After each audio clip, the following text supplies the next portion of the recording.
Everybody. We give God the highest praise. We thank God for this opportunity to come and talk to you this morning about financial empowerment.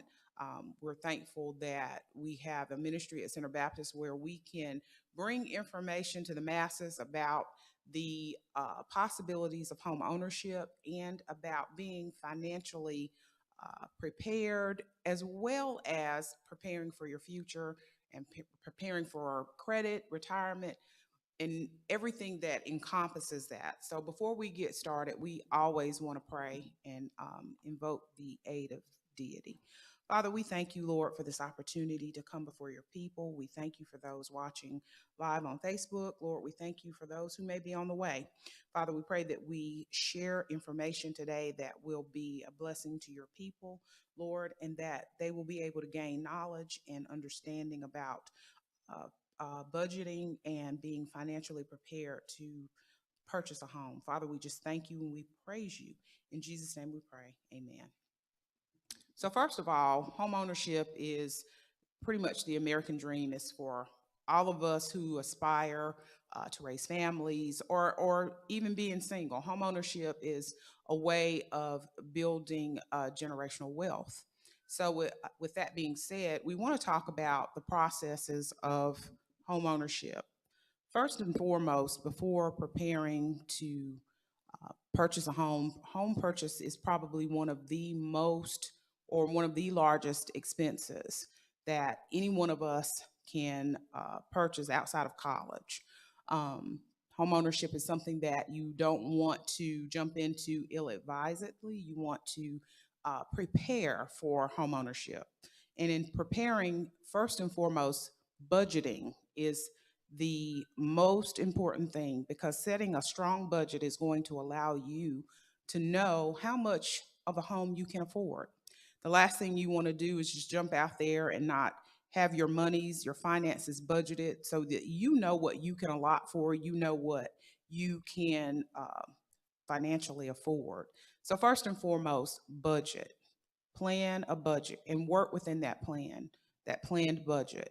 Second, you want to ask yourself, is renting the best option for you right now, or is purchasing a home? Before you jump out there, you need to know. We know in this market that we're in, rents are astronomical. Anybody renting right now, rents are up and continue to go up. So you have to ask yourself, is renting the most financially sound position for you to be in, or is buying a home the best option for you? Only you can answer that question, and you should be able to answer that question within your budget. Second, you want to make sure that you have your financial papers and documentation in order. That's the next thing. You get to the point where you've budgeted and you've saved and you're ready to start looking into home ownership. You want to make sure you have your documentation in place. What I mean by that, you want to be able to make sure that you can get your hands on 2 years worth of your tax returns. You want to make sure that you have your W 2, your bank statements, anything that's going to help a lender make a sound decision about your financial position as it pertains to home ownership.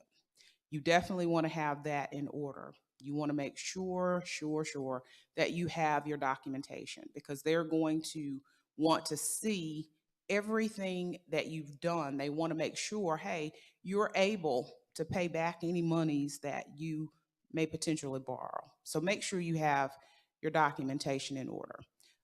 The third thing you want to do is you want to make sure that you have within that budget you've worked within, you've looked at the feasibility of purchasing as opposed to renting. You've made a decision that purchasing is the best option for you. But within that budget, you should have been able to allocate substantial savings because the key to home ownership is being prepared. That's the caveat. Being prepared, you want to make sure that you have saved anywhere from 10 to 20% for a down payment. Idealistically, you also want to make sure that within that budget that you have at least 6 months to 12 months of savings where if something were to happen, you would still be able to afford your mortgage. So you want to have that set aside and make sure you've planned accordingly.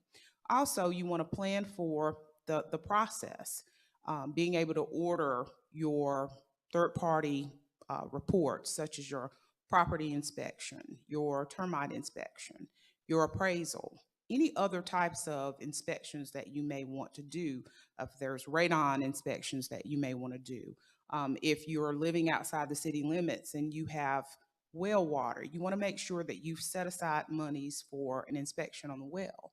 You also want to make sure that you've tested the water. You want to make sure that there are no uh, foreign bacteria in the water, because I know a lot of times we run into instances where there are high levels of E. coli in wells, as well as you want to make sure that you have a licensed bonded company that's going to be able to test that. But you need the money set aside before you even get to that process. You need the money set aside to be able to make sure that you can order those types of reports. As well as, if you're again outside the city limits, you want to set aside money for any type of septic tank inspections, because you definitely want to make sure that septic tank has been inspected. So again, working within that budget, setting aside the monies that you're going to need in order to just begin the process of homeownership. After that, you want to get with a lender. You want to find a strong lender, because you want to be able to have all of your documentation in place, and you want to be able to go to that lender and lay out, this is what I've done, this is what I have, this is what I can afford. You want to be able to establish that, because one thing you don't want to do is be put into a house that you can't afford. And let's face it, there are many people that are currently in that situation right now. So you want to go with a lender that you know is going to work on your behalf, that's going to educate you through the process, especially if you're new to the process. If you're a first-time home buyer, you want to get with them about any type of first-time home buyership programs that you can take. You can take I've lost my wording, but that you can take advantage of. So you want to definitely want to get with them, a strong lender, one that you trust, one that you have possibly history with, one that you feel comfortable with. So have them walk you through the process, what it looks like for the pre-approval process as opposed to being pre-qualified.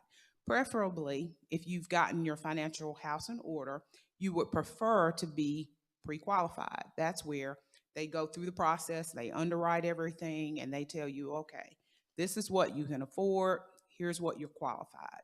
Idealistically, that's what you want, as opposed to a pre-approval, because with a pre-approval, they're just basically saying to you, hey, you've met the minimum requirements of beginning to go through the process of going through underwriting. And we know that sometimes there are little hiccups. So preferably, if you can go through the pre-qualification, that means you've been through underwriting, you're ready to start working with a reputable, diligent realtor that's going to have a fiduciary responsibility to look after you and make sure that they put your needs and your wants. You want to sit down with that realtor and have a conversation. Let them know what you're looking for. First and foremost, you know, you're hiring them, you're interviewing them to work for you. So you want to do that. You've met with your lender. You've worked within your budget. You've saved. You have 10 to 20% to put down. You've saved money for a rainy day if you need to be out of work and be able to still make your mortgage payments. You have your money set aside for your third party reporting once you begin the homeowner process. So, and you've met with your lender, and you now have met with your realtor. Once you've done that and all of those things are in place, now you're ready to go out and start looking for the type of home that you, being single, or you and your family want to purchase.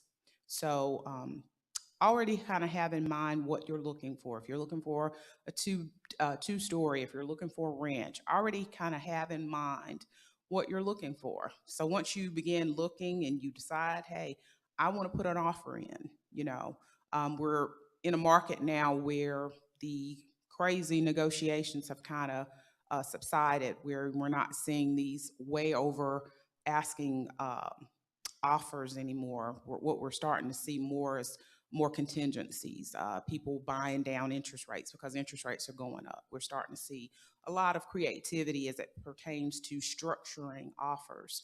So have a diligent agent who knows kind of how to make that offer strong, make it stand out, and make you get noticed by that seller. We're also starting to see the due diligence, again, money starting to come down. We're at one point at the beginning of the year, we were seeing astronomical amounts of due diligence money. And what due diligence is the money that you're putting down, or basically saying, hey, to that seller, hey, I'm really serious about buying your house. So I'm going to basically give you, in North Carolina, it depends on the state. Each state is different. In North Carolina, due diligence is given to the seller to take the house off the market and allow you the opportunity to go through your due diligence period, which is having the property inspections, having the termite inspections, any type of radon inspections, lead-based paint inspections, anything you want to do your due diligence so that you are an educated, informed buyer about the property that you're looking to purchase. So upon doing that, and you go through that, again, like I said, we're in a market where we're starting to see a lot of those things calm down because interest rates have gone up. A lot of people are a little frantic about the interest rates going up, and interest rates have been high as 17%. So don't let that deter you from purchasing a home, because even I think it's at 7.8 now, it's still relatively lower than years past. And again, if you end up buying with a high interest rate, you can always refinance. So look at your options. Really do your homework before jumping into home ownership. So you've made the offer, you have put down your due diligence money. Then there's what we call the earnest money deposit. Let me back up. The due diligence money is monies that, in the event you, the buyer, decide to terminate, that money is non-refundable in the state of North Carolina. Again, let me say that the due diligence money that you put down is non-refundable in the state of North Carolina. There's also the earnest money deposit. The earnest money deposit is another way of saying to the seller, hey, I'm really, really serious about buying your house. So with that being said, I'm going to put additional monies in an escrow account, which is usually held by the closing attorney or title company. They hold that money in escrow as you're going through your due diligence period. You're going through that money's held there. For any reason, if you decide to terminate your contract, the earnest money deposit is refundable to you. The only time that earnest money deposit is not refundable is if you terminate that contract after the due diligence period. Most due diligence periods last between 21 to maybe 24 days, depending on the property. Sometimes we like to add a few more days, but most often the due diligence period is about 21 days on average. So that money, the earnest money deposit is refundable to you if you terminate that contract prior to your due diligence period ending. And whatever date that is, if your due diligence period ends on October 31st, it always ends at 5 o'clock in the state of North Carolina. So if you terminate that contract at 5:01, you lose your earnest money deposit. Let me make that clear. I'll reiterate. If you cancel that contract at 5:01, you do not get your earnest money deposit back. If you cancel at 4:59, then you do get your earnest money deposit back. So be mindful of deadlines and time frames. Time is truly of the essence when you're going through your due diligence period. So you definitely want to make sure that you stay aware and that you stay in tune with that 21 days. Know your contract. I have a question.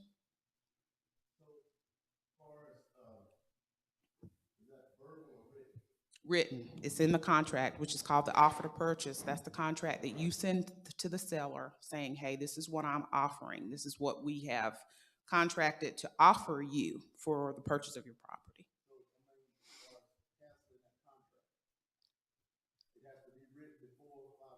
No, you will enter it once you sign that contract. Once the seller and the buyer sign that contract, 21 days prior to your due diligence period ending, you're considered what is now under contract to purchase that home. Once you go through your due diligence period, if you decide on day 21 at 5:01 that you want to terminate, you lose that earnest money deposit. So as long as you terminate before the last date. Say, for instance, if your due diligence period ends on October 31st at 5, as long as you cancel that prior to October 31st before 5 o'clock, you walk away with your full refund on your earnest money deposit. It has to be written. Before you're under contract, you have to have a written contract. You can take a verbal agreement, but before being in under contract, it has to be written. No, you have to send a termination agreement. No verbals.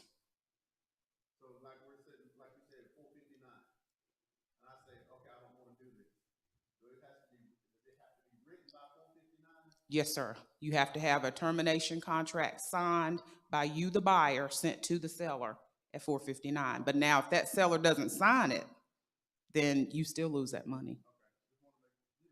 Absolutely. Good question.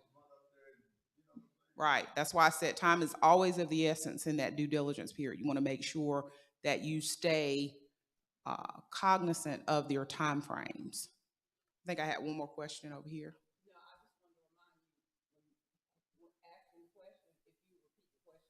Right, right. I'm sorry. So the question was, does the termination have to, can it be verbal or can it be written? It has to be written in order for it to be valid. Okay. So once you've gone through that and you've decided that, hey, everything is everything, everything checks out, you get your appraisal back. Your lender will order your appraisal. You get that back. It's within it comes in over asking, which is when I say over asking, it comes in over the purchase price. The only time you have a problem with that is generally when the appraisal is less than what you offer. So you have options when that happens. If it's less than what your offer price is, in that situation, you as the buyer can have your realtor go back to the listing agent and say, "Hey, the appraisal came in and are asking. We're not willing. We haven't entered into a contract to you, which is called an appraisal addendum. Generally, what that appraisal addendum can do, it can do one of two things. It can say, hey, if the appraisal comes in less than what we offered, we're willing to bring cash to closing to get that appraisal up to what we offered you. Or it can say, hey, if it comes in less than, we want you to reduce the offer price to the appraised value. If you're not willing to do that, then we terminate. So you can do one of two things with that. So your appraisal comes back, it's well over the listing price. You're good to go on that. Your inspections come back. Let me back up. Say, for instance, your inspections come back and they find a lot of issues.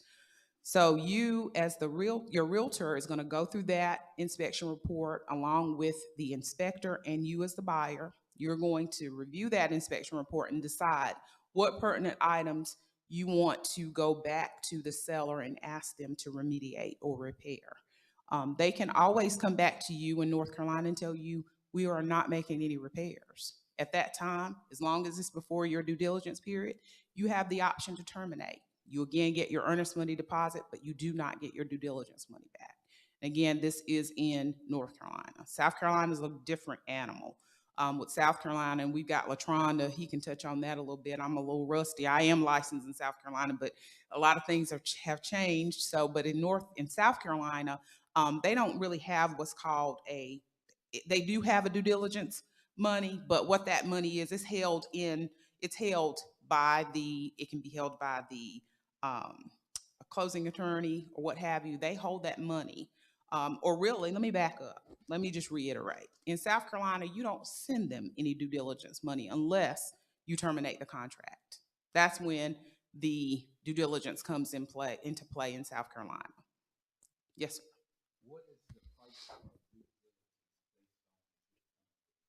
Well, it's up to the buyer. You can offer as low, and the question is, I'm sorry, the question is, how do you determine or how do you establish what the due diligence amount is? Generally, the buyer decides what that amount will be. It's not a set amount. It can be very arbitrary. It can be as less than $5. It can be nothing. It can be as high as 50,000. I mean, we've seen some outrageous due diligence monies in the time when the market was really hot and the interest rates were really low and inventories low, people were offering astronomical due diligence amounts in order to make their offer stand out. But see, here's the problem with that. You're offering the due diligence money. You may even have also, if the house was listed for 500,000, you may have offered six for it, but the house only appraises for 450. So you're willing to close the gap. In essence, you're willing to say, hey, it doesn't matter. I don't care if it doesn't appraise. I'm going to offer you 50,000 in due diligence, which that 50,000 comes off the purchase price. I'm going to offer you 50,000 in due diligence, and if it doesn't appraise, I'm willing to bring money to close to close that gap. So it's kind of an arbitrary amount. Were there any more questions? Okay, so we come back, we're good to go on the appraisal. We have the values that we want. Our offer is solid. We don't have any issues. Let's just say hypothetically, we don't have any issues or not many issues, and what issues are discovered from the home inspection. You're able to go back to the seller and they're willing to make some of those repairs. So you're good to go on that. You have one or two options. The seller can make those repairs and provide proof. I generally like to see pictures, and I generally like to have my buyers have the inspector go back out and re-inspect, just to ensure that the repairs were made up to code and up to standard, to make sure that the proper permits were pulled if permits were required. So you don't want to send Bob the builder out there. You want to make sure you've got a reputable, licensed, bonded, and insured contractor going out. If you got an issue where there may be structural issues at the house, you're going to the buyer will have to send out a structural engineer to get a structural engineer's report. So you definitely want to make sure, again, that's where you want to make sure that you've got those monies set aside, because people, I call it putting lipstick on a pig. People know how to make a house look really, really pretty. But when you start digging into, the intricacies of that house and start really digging into the bones and start finding out that the brick crumbles in your hand underneath, you've got a mess. But they've got subway tiles in the kitchen, and oh my goodness, they've got the laundry room. They have the signs everywhere. It's so pretty, but it's falling apart underneath. So you definitely want to make sure you're not purchasing something pretty, but it's a pig with lipstick on it in disguise. So be cognizant of that. Again, it comes back to having a diligent realtor that's going to go in there and realize, hey, yes, it's pretty, but we want to make sure what's underneath that pretty. It's just like seeing a beautiful person, but they have a bad attitude underneath. So it kind of kills that beauty. So just be mindful of what you're doing. Don't get caught up or fall in love with the first place you see. Be able to narrow things down and have a plan, and work within that plan. Don't make emotional purchases. I always tell my buyer, we're going in here, don't fall in love with it. Let's dig into it. Let's see what's going on with it. They're properties, you go in and they're high levels of radon. This is stuff that will kill you over time, but the house is pretty. They went in there and remodeled it, but the radon levels were off the chart. This is stuff over time that will cause different ailments. So you want to be cognizant of it. You want to be mindful of these things. Just don't fall in love with the first 1 to 5 places you see. Have a plan and be able to narrow down and know what you're looking for. Don't get caught up in the pretty. Ask questions. That's how you become informed. Ask questions. You want to find out, if there are any type of home warranties that go along with the house that maybe the seller purchased. You want to see if that is going to be transferred over to you as the buyer. Or you want to make sure your realtor asks for a home warranty. These are things that cover you as the buyer, at least for the first year when you go in. If you have any major appliances that break, it'll cover you so that they can come out, either repair it or replace. So you definitely want to be an educated and informed buyer. Did anybody have any questions? Yes, I have a question about down payment. So I know you were saying like 10 to 20%, but what if like I want to get a house, me and my wife, but we don't have like 20%. Are there any, I heard somebody say there's like assistance programs or something? Yes, definitely you want to check with, there's North Carolina has the first time home buyers assistance programs, and then whatever city or whatever city you're buying with, check with them, because most of the time I know the city of Gastonia has a first time home buyers program. I think up to is it $5,000 that you can get to assist you with your down payment and with any closing costs. North Carolina has the first time home buyers assistance. It's up to $8,000. So get with your lenders, check with them and find out, one, if these monies can be stacked, because sometimes you can stack the monies and use it toward your closing cost and your down payment. Yes, sir.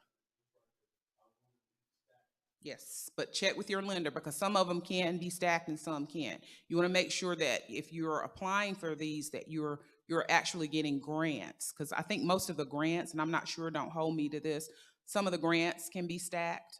It's just that when you start applying for some of the loans, they're loans. So talk with, I know North Carolina, they have like what they call housing counselors, so they can kind of guide you through the different products to see what works best for you.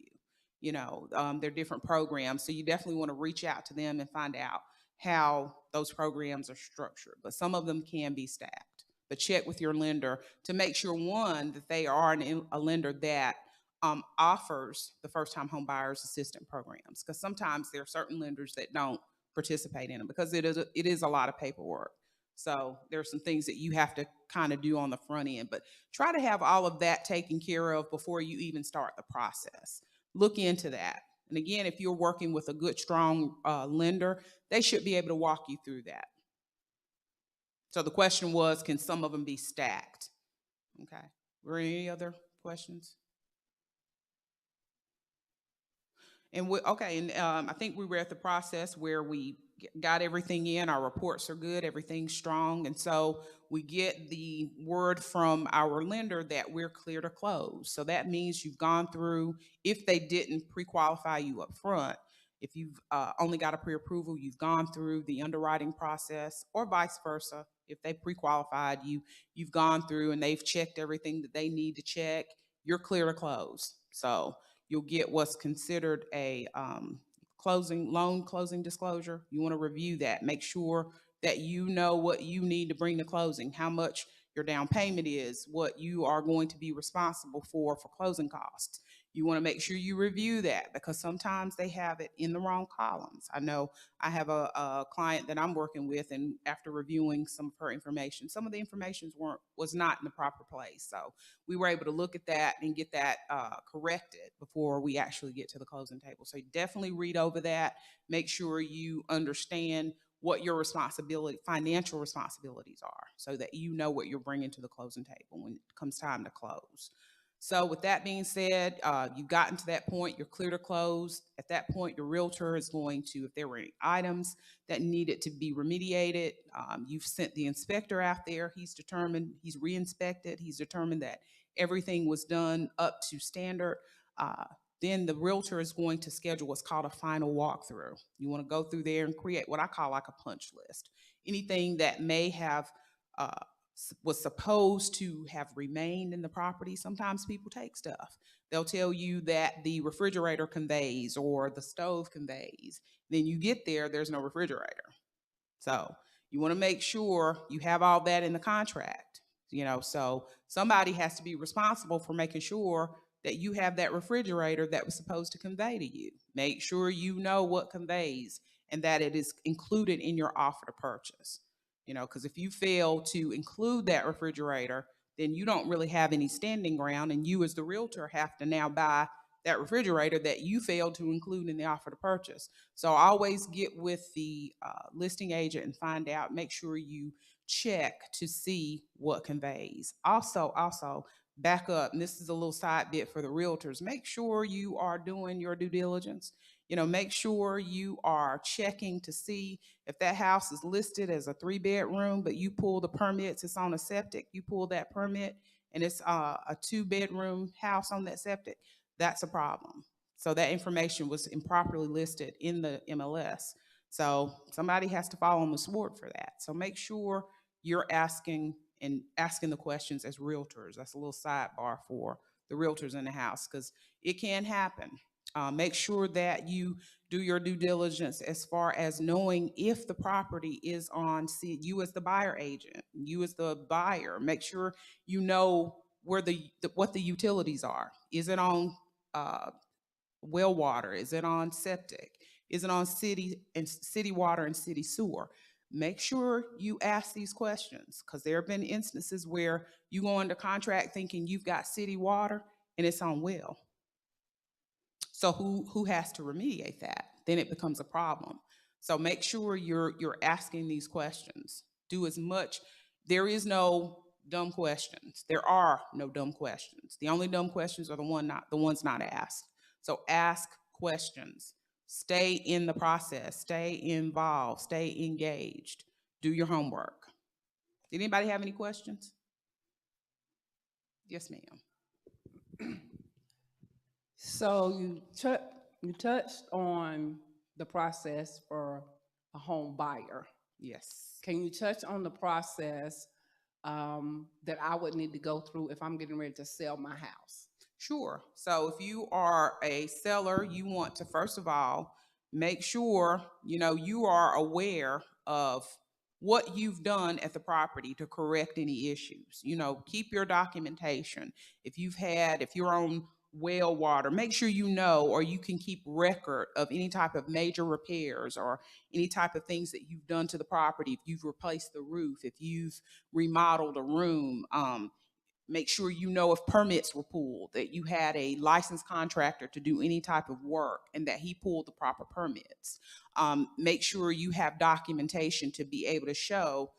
Back in 2021, we replaced the HVAC system, or we had the ductwork in the entire house. Keep documentation as a seller to show what you've done, so that when you make the determination that, hey, I'm ready to put this property on the market, I can sit down with a good realtor and be able to discuss, what I have done and any issues that you may know of that are going on with the house. You want to be able to disclose that. So as a seller, you want to be able to, and most realtors, when they sit down and do what we call as a consultation, to kind of talk to you and ask you, what it is. Generally, as a realtor, we'll come in, we'll comp the area. We want to make sure that we know what the houses in the area sold for within the last 180 days. We want to try to see what they sold for. So you'll have a good range to be able to list. And a lot of times, people have this mindset, oh, well, I did all this stuff, my house should sell for. Well, that's okay and that's fine, because people get attached to stuff. But you want to make sure that whatever you list that house for is within market, so that it's not one overpriced and it'll just sit there like we're seeing a lot of properties do, because it hadn't clicked in the minds of people that the market has changed, that maybe you could have listed your house for $500,000 back in March or April. Well, those houses are just sitting there. It's the low end houses that people are snatching up because they want to either buy them and fix them up and flip them. Just a whole plethora of reasons why people do what they do. So yeah, definitely know what type of things you've done, so that when you sit down to have that consultation, you can be able to tell that realtor, this is what's been done. This is what I have, all the documentation showing what I've done to the house. So you have to be prepared on the sell side just as well as being prepared on the buy side. And also, it also helps. I like proactive sellers. Have a copy of the deed or the mortgage there, so that we can see, hey, you own this property. Your name is on the deed or your name is on the mortgage. Just try to be as prepared as you possibly can when you decide to list your house. And also, what we see too, some sellers have a lot of sentimental attachment. You have to separate yourself from that and realize, hey, I'm selling this to someone. Just because I like this may not mean they like it. So be willing to be open-minded and be willing to make the necessary changes to sell the house. You have to kind of take your emotional attachments out of the picture. So, anybody else? So if I'm selling my house and somebody makes an offer and they provide earnest money and due diligence, do I as a seller like get that money, or is it like held until we actually close? Well, the due diligence money comes to you right away. The minute you go under contract, I think in North Carolina, you have, uh, it's immediate. So you need to make arrangements. Generally, what I tell my buyers to do is to go to their banks and get a cashier's check, and to go to either UPS or FedEx. First, make a copy of that check for your records. Go to FedEx or UPS and overnight the check with tracking, because sometimes people, oh, I never got it. Oh, well, yeah, you did. You know, this is when you got it. This is the time you got it. So, yeah. So I always advise it does cost a little more, but that way you have a way of tracking those funds and knowing when they got it. The earnest money deposit, you in North Carolina, you have 5 days to get that to the closing attorney or title company that's going to actually do the closing. So again, I advise my buyers send it cashier's check, make a copy, send it via UPS or FedEx with tracking. That way, you know how to track those funds. So the earnest money goes to the closing company or the closing attorney or title company. The due diligence money comes to the seller directly. So, push it. Um, when you say that person gets that money, it's not deducted from the purchase of the home. So if you put up, let's say, 5,000, that's not deducted from the price of the home? Yes, that 5,000 comes from the price of the home. If you send in $5,000 worth of due diligence, you know, and that house is at listed for 3, that 5,000 comes off the 300, as well as the earnest money deposit that comes off too. So we go through, we do the walkthrough. I'm gonna back up a little bit. So we go through, we do the walkthrough, we make any notations as far as any items that we see that should have been there that aren't, or anything that needs to be repaired and wasn't. We make a little, what we call a punch list, and get that to the listing agent. And then the next day, generally, the walkthrough is either the day before or the day of closing. It's always done prior to closing. So you go to closing, review, and read over your closing documents as best you can. I know you can't sit there and read every word, but read it and try to understand the pertinent parts, because most of the time the attorneys will point out the issues that they really want you to focus on, to make sure that you understand, one, what you're signing. So as best you can, read over the documents. And then after, you know, you've signed, you've executed the documents, the money's either wired to the closing attorney, the money being your down payment. You either want to wire that or provide a cashier's check from your bank. You get the keys and you're now a homeowner. So congratulations. Anybody have any questions? So getting back to selling, so let's say go through the process, due diligence is done, and we both parties agree that we're ready to move forward. Is it possible to, like, if I need time to move out, like let's say if I need 60 days, you know, is that possible, or how does that work? It is possible. What we call it's called a lease back. That's what we call it, where the seller can lease the property from the buyer. If they need 60 days after the property's closed, that has to be written in a contract. So you have to enter a contract agreeing to provide the additional 6 days, but you have to pay that money up front at closing for the amount of days that you're going to need to remain in the property. And could that come out of the proceeds of like what the buyer is paying me, or will I have to come up with that money on my own? It just depends. You can come up with it on your own, or it's probably cleaner to come out of the closing proceeds. So again, it's up to however it's structured. Got it. Yep. Thank you. Anybody else? Okay, if there are no other questions, my name is Rosalind Crawford. I'm with Premier South in Belmont.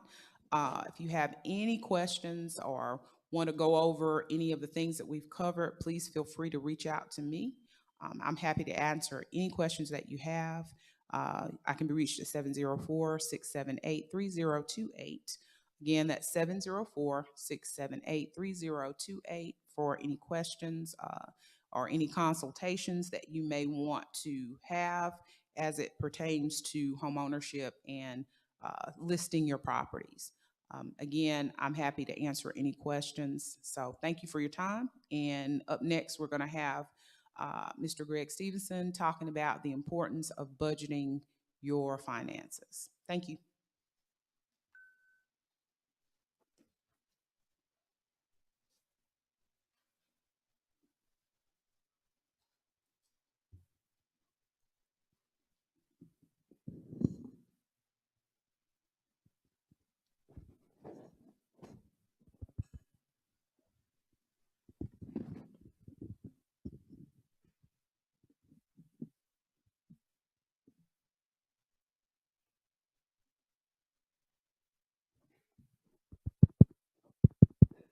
Good morning.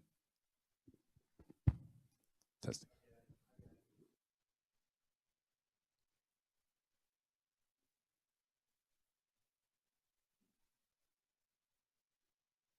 Check. Good morning. First, I would like to start off with just a few points on background, and then I'm going to go into some general information as far as terms. So when we finally get to the budget sheet itself, it should all tie itself in. I came from a family of about 9, and I left home immediately after high school in August when I left home. And when I say left home, I'm talking about I went away from family where you couldn't call on the phone, you couldn't go by to visit, and they couldn't come to visit me. So it was a unique experience to be that young and go on your own. And I take full responsibility for my lack of literacy as far as finances is concerned. Well, what happened that was interesting is I had this friend that I met when I went to the location where I had my first job. And he said, if you want to establish credit, he said, all you need to do is start applying for credit cards. And I really didn't have a clue, but based on what he told me, I took the actions that he said, and I was able to acquire. I know it was at least 10 or 15 credit cards like Exxon, Sunoco, Sears, Montgomery Wards. You just keep on going down the list. And what I didn't know is that it's one thing to say that you have all those credit cards, but if you don't have an income to support the bills that you make, you can run into some issues. So without saying, I definitely ran into some opportunities after acquiring all those credit cards that they were out of control, and I wasn't able to pay the balances in a timely manner. And then what took place, I made it a little bit harder on myself, is I opened up a checking account, and I never had the opportunity where it was explained to me, or at least I didn't take the time to ask somebody to explain it to me. I opened up a checking account, and after about 6 months, checks were bouncing all over the place because I didn't balance the checkbook correctly, because I didn't understand that on the outstanding checks, you have to subtract those from the statement of the amount that the bank gives you. Without saying, I had it messed up. Really, I did. And it got a little bit worse. I said, okay, I'm in this debt. I'm not making enough money. I'm borrowing money from friends. Let's go get a loan and see if they won't help the situation as far as paying down some of this debt. And it was a high interest loan. Well, you see from what I'm telling you, that when we go through this about budget, this may apply similarly to some of the things that you may or not have experienced. Next slide, please. I want to start off with talking about the 3 key elements about a budget, or just planning for a budget, planning or spending money. You can use whatever term you want. The major parts of a budget is income, expenses, and net income. Income is the amount of money you make. Expenses is obviously whatever you spend money on. And the net income is whatever money you have left from those 2. Next, please. The advantage of a budget, you can control spending, identify waste, and it helps in making informed decisions. And you will see at the end that this is probably, I would say, the most important about whether or not you should consider whether or not you need a budget or you do not, because there is some conflict, or not conflict, but difference of opinion on whether you even actually need a budget, believe it or not. And there are some good points on this information on, do you need a budget or you don't need a budget? And as long as you have certain things in place and have things under control, it might not necessarily be a case where you may actually need a budget because you're a good planner and you got your ducks in a row, as they say. Next slide, please. Financial goals, these are personal things that in order to help you prioritize why you might need a budget, or to help you with goals as to determine why a budget would be important, obviously is home, savings, investment, retirement, and emergency fund. If I'm going too fast, let me know. If you have any questions, please stop me.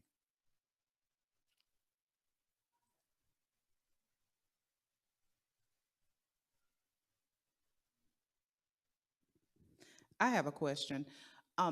What's the best way of identifying waste? Because I think that's a good point there. That's a great point.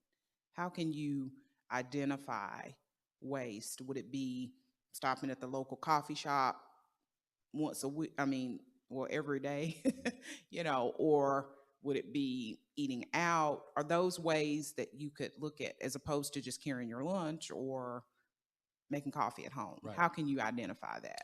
A good question. I have a slide that's coming up that basically deals with cost cutting.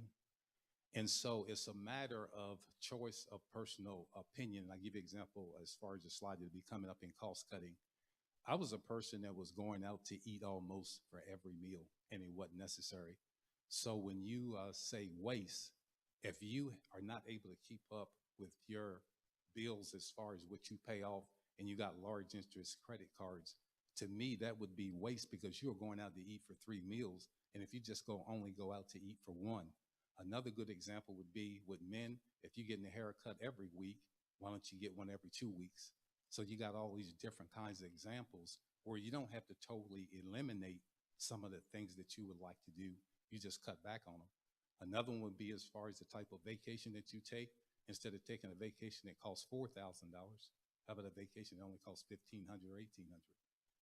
So you can look at it as not necessarily the literal term of waste, but if you're in a case where you're dealing with a budget that you only have $500 left and you're using credit cards, spending more money than you make, then that's considered waste. That answer your question? Next slide, please. Financial sources. This one I think is really a good one. And the reason why I'm saying this, you can make a decision on your own on whether or not it applies. We are very limited in society on how we speak about budgeting to our kids, to each other, and just in general. This slide is a representation of that. In the United States, there's only 15 states that have a requirement that you have to have some kind of financial course in order to graduate. Now, I'm not necessarily saying that that's a fix, that we are putting a burden on the school to make us financially literate, but it has to start somewhere and to include it in the home.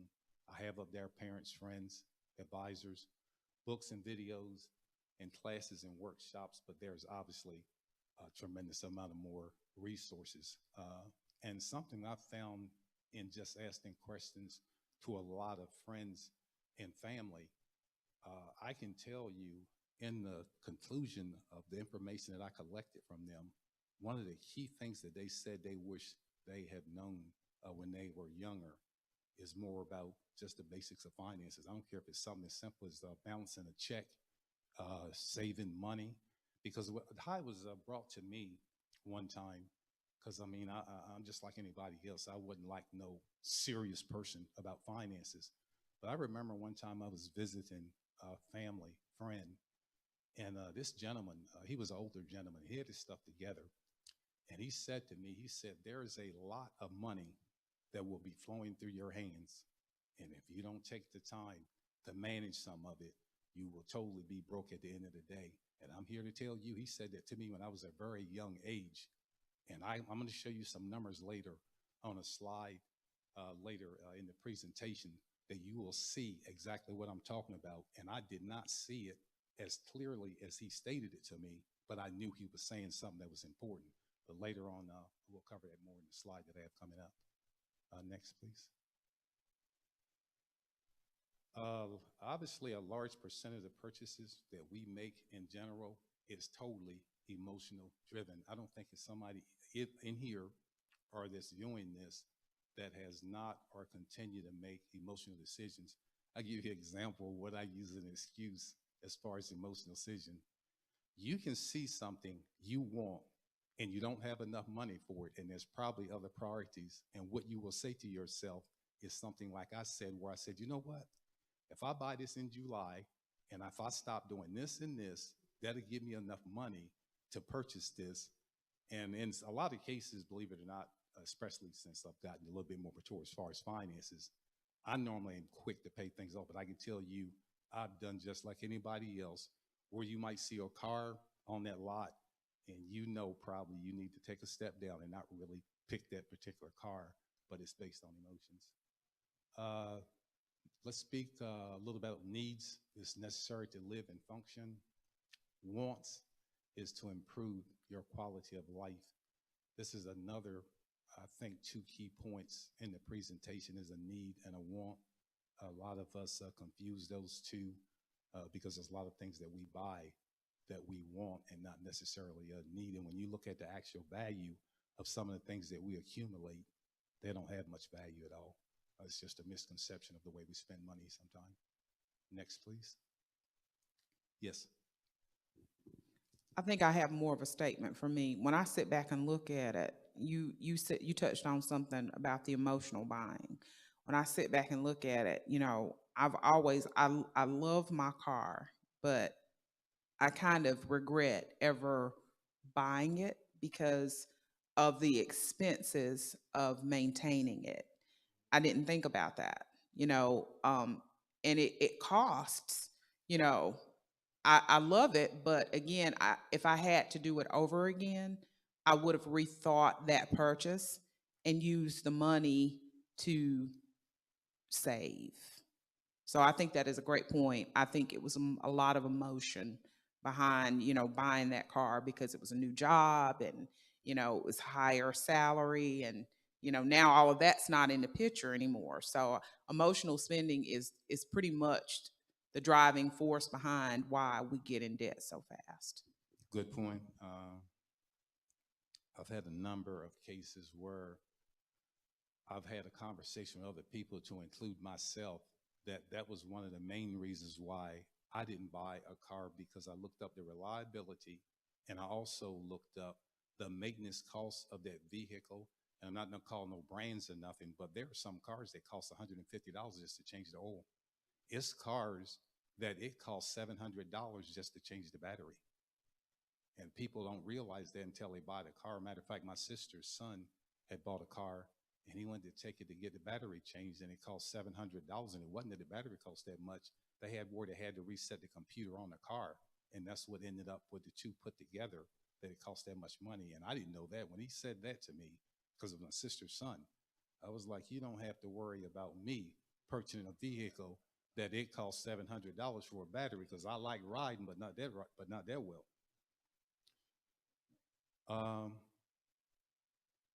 I have this slide up here as far as a statistic about the movement of people in the job force now. This is a statistic from the U.S. Bureau Labor Department, where they are saying, based on the data they received at their office from April 21 to April 22, 71 million people separated from their jobs. And they're calling this the Great Resignation. The reason why I'm bringing this up is that it ties back into where your income comes from. And they also have another group of people that's called, I think, quiet quitting, I think it's called, where what people are doing, that they're so frustrated with not having enough personal time and family time, is they said, I don't want any overtime. I just want to come here and do the minimum of work until I find out what my niche is in what I've been called to do. That number to me is astronomical when you say from just April 21 to April 2022, 71 people voluntarily left their job. They didn't get fired. They voluntarily left their job. And I can share this with you as far as a personal experience. I retired at the age of, was I 37, I think it was. And I went back to work because I saw things and I just, I couldn't do it from just in my retirement. And I will tell you this, I didn't retire, I think it was like 2014. I actually resigned. And I can tell you this, one of my main reasons for resigning is probably for what you see in this group here. I was traveling where I had almost 1,800 places to go, which is impossible for any human being to go. It's a matter of me just picking a percentage of those places to go. And I got so sick and tired of being on the road from Sunday to Thursday, from Monday to Friday, from Tuesday to Saturday. And when I say on the road, I mean, I left home and didn't come back until those days. And so I can relate to that it's okay to love your job. I'm not going to tell you I hated the job because I got a chance to see a lot of things and go a lot of places. But when you look at the balance of your life with your kids, your family, there's no family time. I mean, that's not existent when you're traveling like that. Next slide. This number here, as far as making an informed decision, is why I put this number up. And this number has jumped just in a month. When I gave this number last month, it's 2.4 and 14. I only have the first number is October the 22nd. A new car rate now is 3.99, and a used car rate is 4.24. That's with good credit, obviously. So you see, just like the First Lady was saying, things are changing consistently. And if you'll jump down to the 30-year loan, it's up to 7% in the area, and that's with good credit. So when you're thinking of a budget and financial planning, some people think you have a long period of time to set and think about and ponder about things. Things are changing on a daily basis to your advantage, and if you just set some time and wait, you missed out on some great opportunities of saving money. So you have to keep that in mind. Next, please. This is just a quick example of the income, expenses, and net income. Let's say, and I use small numbers to keep it simple. If you make $3,000 a month, your expenses is $2,700. You only have $300 left as far as money to work with, to save, to do special things, period. I'll cover a little bit more on this later. Next, please. Personal goals is, again, self-investment, emergency fund, 401, savings, bonds, CDs, retirement, taxes. This is what drives whether or not you say, I need a budget or don't need a budget. If you have all these things in place, emergency fund, you got 401k, you ready for retirement, why would you be worried about a budget? But if you don't have all this stuff in place, these are obviously things that you would have to take in serious consideration. Next, please. Next, please. Cost cutting. This is something the First Lady addressed earlier. Like I said, vacation, cable, clothes, shoes, eating out, new phone, new car. You don't necessarily, have to buy a new car. There's a lot of options out here as far as getting a car in outstanding shape. But if you prefer new, that's your choice. I'm going to tell you what I don't mind sharing with you that I think is interesting. I was at a point one time where I was trying to do some things as far as cutting out bills and reducing my debt. And I actually went without cable, I think it was 7 years, because number one, with all those stations they have, to me, it's not a lot there that you actually watch. I mean, you might have 700 channels, but what you actually watch in some of those packages, and let me tell you, I did not have no depression just because I didn't have cable. So that's one of the things about cost cutting, or she's saying like waste. No, it's not waste, but hey, I can cut that and pay something else. Next, please. Self-investment. I don't know about the audience or you guys, but let me tell you something. I failed miserably on this one because we have a tendency in life of taking care of everyone else and whatever we have left, That is what we utilize to take care of us. And somebody told me one time is that if you don't take care of yourself, you can't take care of someone else appropriately. So just keep this in mind. And again, I think as far as I can only say for me, and I know I'm only 1 out of 7 billion people in the country, but I mean, you get the point that we just do more for others than what we do for ourselves. And I'm going to show you something later of the dear price that you are going to pay for making that decision if you keep doing it consistently. Next, please. Check out these 3 bullet points. I think they're interesting. The first one says, if you could change one thing about your spending decisions, what would it be? The next one is, if you receive an unexpected amount of money, what would you do with it?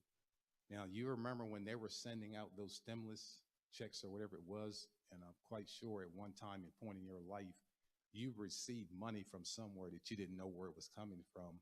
And I don't know about you, but in most cases, I won't say most, but I will say in cases, that money is not normally, if you say you couldn't save nothing, this would be the great time to say, I put this in a savings account, even though I don't have anything else in there.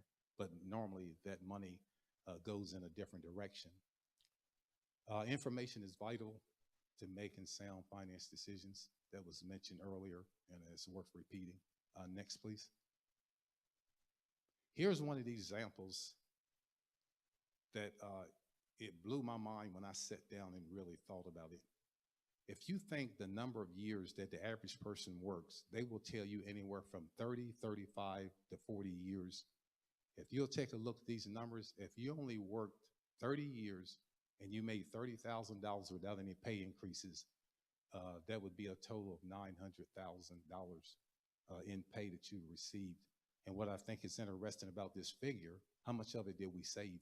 That first number I'm only talking about, only look at the first number. You worked for 30 years. Now, let me tell you something else that's going to blow your mind. If you are married, you made 18, what is it? That is, how much is that? 1,800,000 if it's 2 of you and you're married. And keep in mind, listen to what I'm telling you. This number, I didn't apply that you get some kind of increase. There's no way somebody works 30 years for just 30,000. Your pay got to go up by like 500 or 600 or something. And when I sat down, as a matter of fact, my wife and I were having a conversation, and I said to her, I said, let me tell you something. I worked, I think it was like for 38 or 39 years, I'm not sure. She's still working because she chooses to. And I said, if we add our numbers together, that's almost over 70 or 80 years of employment.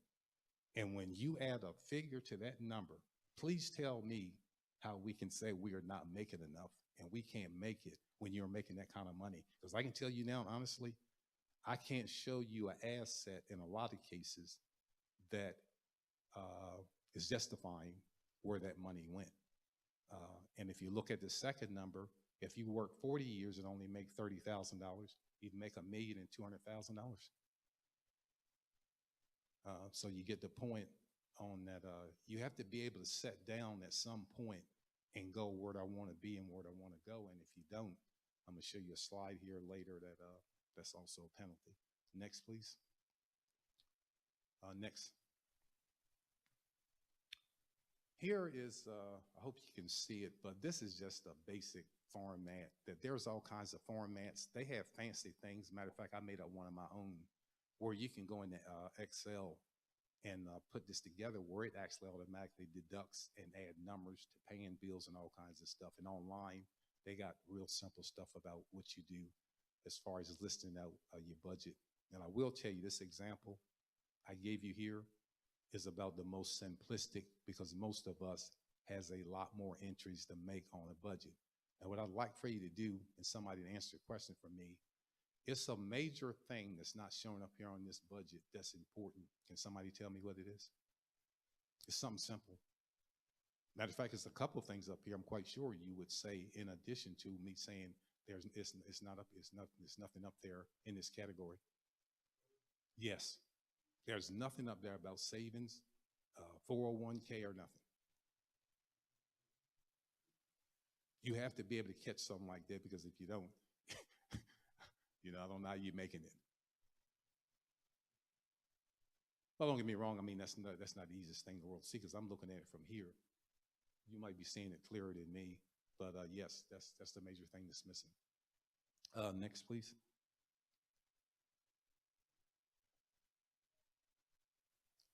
I think this slide here is real interesting, because I'm one of these type people that Latron knows, because he made a comment about me when him and I were doing something together. But anyway, take a close look at this slide, please, because I think this is probably the most important slide of this presentation.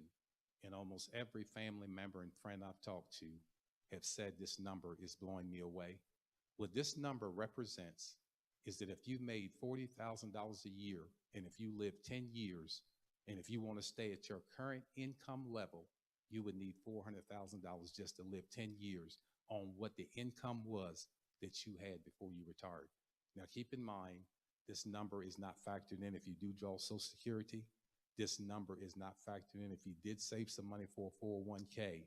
But I will tell you, in a lot of cases, in the family members that I spoke with, they were like, I cannot believe that I was off that far by you would have to have a minimum of this amount of money just to live 10 years. And, we don't have a choice in when we go, but you get the point.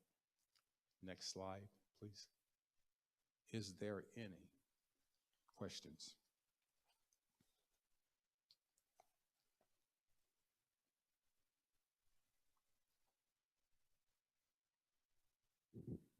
Yeah, that amount blew me away. That 400,000. That is astronomical. How do you even begin to do that? Is it even possible Yes. to save that? Yes, I'm glad you brought it up, because I thought I had the slide in there. I was going to speak to some of the investments that, to include me, when somebody first said, I forgot who it was, but it was somebody that said to me that if you save a penny every day, they came up with some number that if you start at 12, by the time you get 30, and this lady named Susan Orman, she's really good on somebody that I listen to. But let me get to the point on some of the ways that you can begin to start saving money. First of all, you have to have a budget and put yourself in a position to get yourself out of the debt you're in. One of the number one reasons why people don't save, because they overspend out of the income level of where they are. So once you are doing that with credit cards is a good example, there is no way you can possibly save by knowing that you make a certain amount of money. And when you list your bills out, just like the example I showed, that you only have $300 left, I can tell you something right now, $300 is pretty hard for anybody to work with. But even if you would, let's say from that number, save $5 or $2, that would be better than saving nothing. But you may say, well, what in the world is $2 or $5 going to do in this day? Well, first of all, you took a step to change your behavior to at least do something different. Whereas if you wait and wait to say, well, I need to be making this amount before I can start saving, then more than likely it will not happen. I'll give you a personal strategy that I use that might not work for everybody. I focus first in on paying down the debt I had, as you say, waste, the credit cards that you have, and you have to start changing your behavior where you go. Because I think I mentioned the last time I did the presentation, I saved 50, I saved 100, then I had 300, and then I go in there and take 200 out because something happened. Then I start saving again, and then I may have went up to 500, go in and take that out. Well, what happened to me, to make it short, is that something that we miss out on when we work for a company is that they have investment vehicles that most people don't understand and they're afraid of, so they don't trust them. And I'm not suggesting any of these vehicles. I just want to give you examples because we don't normally talk about it on one of the ways that you can have some savings that will blow your mind. What happened with me is I worked for like one of the largest companies, and it don't have to be a large company, but I'm going to use them as an example without calling the name. And they match whatever you put into a 401k or investment. I know most people have heard of that, but let me finish the complete story to show you how I was able to make a tremendous amount of money.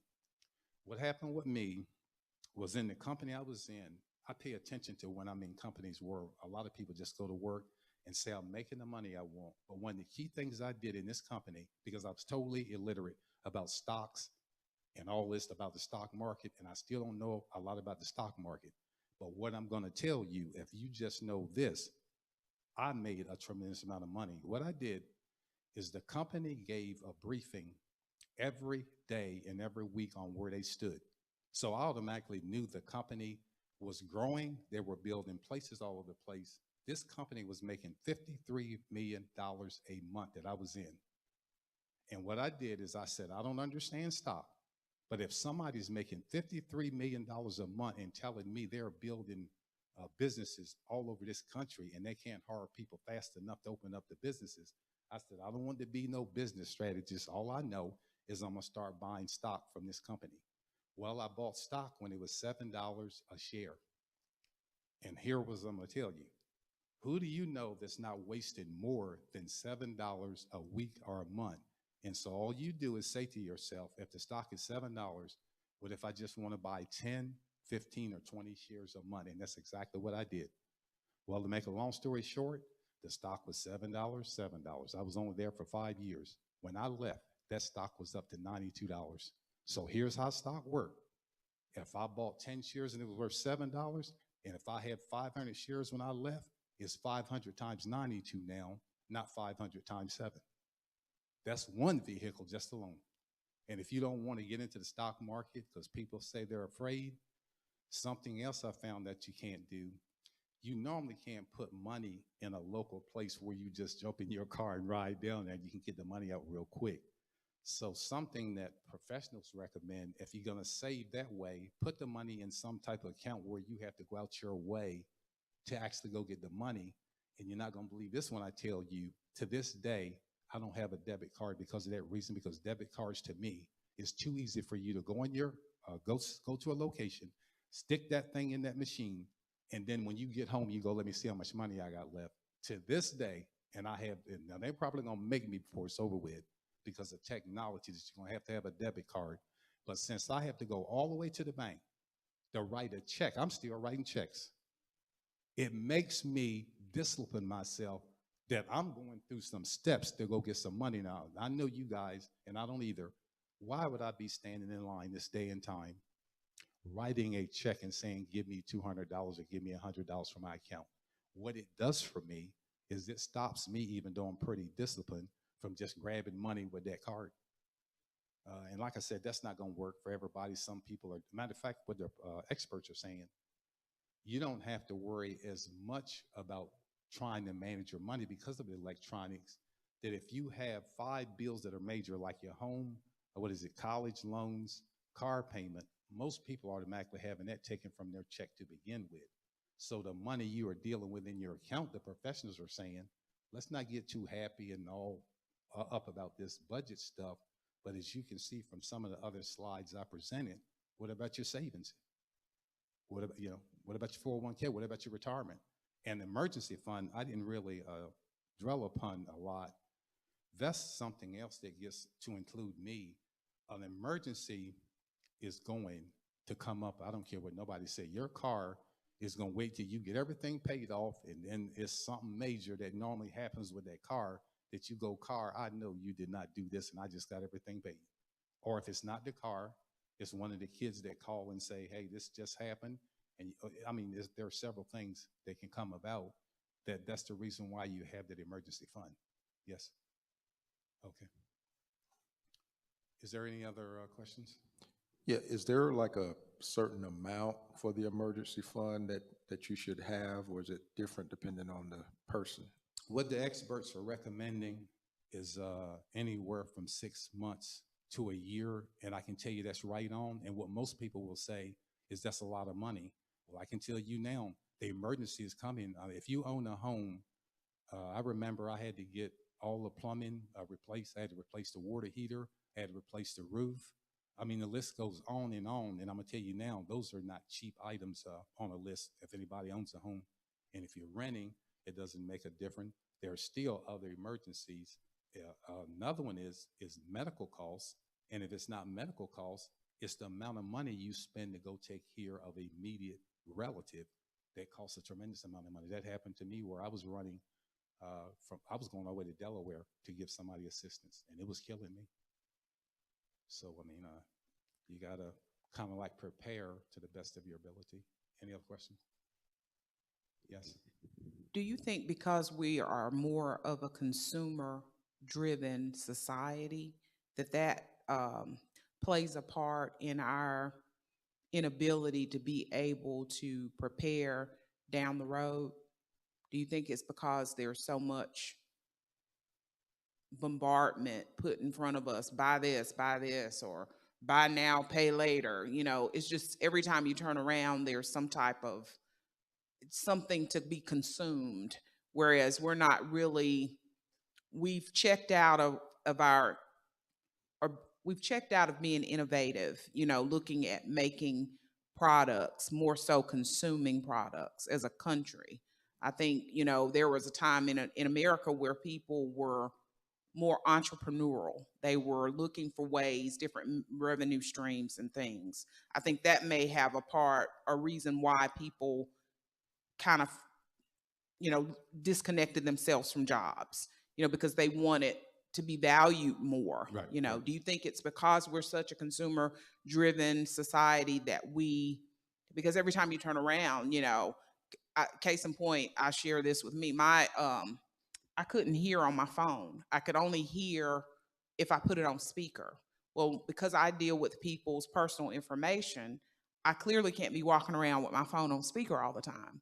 So the gentleman at the phone place was like, "Well, just wait. You know, the iPhone 14 is coming out." I'm like, I could care less about an iPhone 14. I just want a phone. You know, I don't care if it's an iPhone 4. You know, I just want a phone. You know, to me, that's a lot of consumer driven pressure to tell me to wait on a phone that's going to cost me $4,000. I mean, I know I'm probably exaggerating, but do you think that has a part of it because we're so consumer driven? We're so consume. That is a good question. I will tell you this. If I had to give it a stab, it's an extremely good question, and I will tell you what I contributed to before you get to the part about the consumer driven.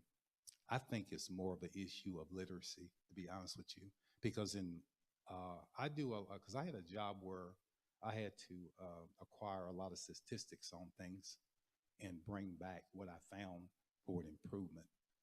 And so by having to do that for 15, I think almost 20 years, I have the automatic instinct of just asking questions all the time. And like I told you, I asked a lot of people, friends, anybody to say, because I want to do better for myself and my kids, to inform them, my grandkids. And I will tell you what I'm finding is that it's a case of literacy and not understanding, just like I didn't when I showed you and you said, that made no sense to me that somebody was walking up to me and I'm making $8, $9 an hour, and you go, guess what? You need to prepare for your future because you're gonna need $400,000. I'd have been like, man, listen, I'm making $14 right now. Let me worry about that a little bit later.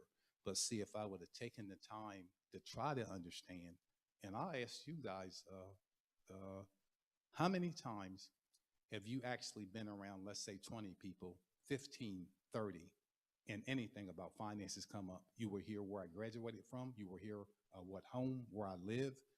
We normally, in general, in society, just don't, I didn't say everyone, but I'm saying in most cases, I will tell you just like now, if I look at you, I don't know you're a realtor. If I look at Latron, what does a realtor look like? A guy that knows something about, a little bit about finance, what do they look like? So see, we have the information setting within our presence on a daily basis, but we don't take advantage of it because we don't initiate that conversation because it ain't the place and the time for it.